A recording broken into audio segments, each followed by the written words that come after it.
Greetings everyone, I'm RSV. So, there is a lot of concern that Waker class will be a hybrid class. Let's ignore the speculation for a moment and just assume that it is. We then got to answer the question, is it tri-hybrid or bi-hybrid? Well, here is a hybrid guide and everything you need to know about actually building hybrid. Before I go through the builds, I want to mention that the universal problem with hybrid builds is they do not have good access to both potency and potency floor on the same augment.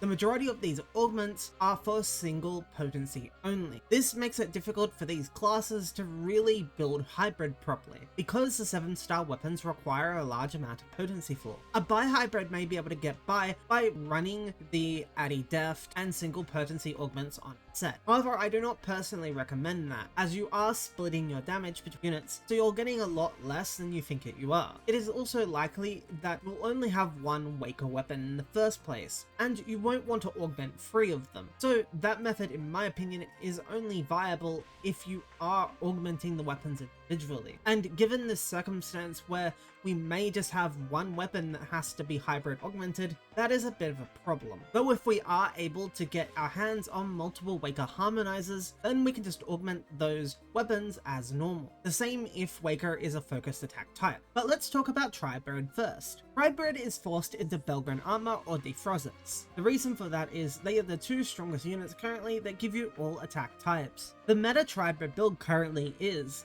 Mastery 4, Threadkeeper 3, Alt Secretor 3, Kavar Domina, and Arati Salt 3.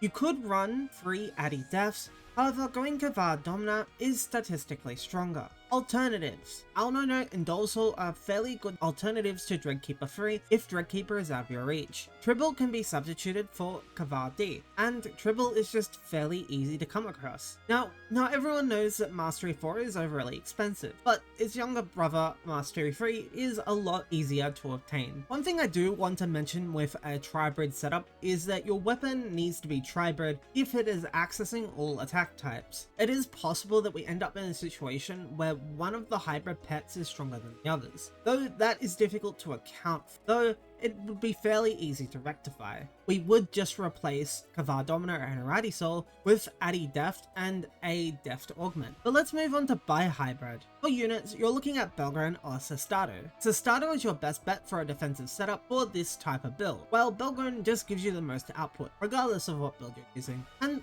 the core of this may sound familiar.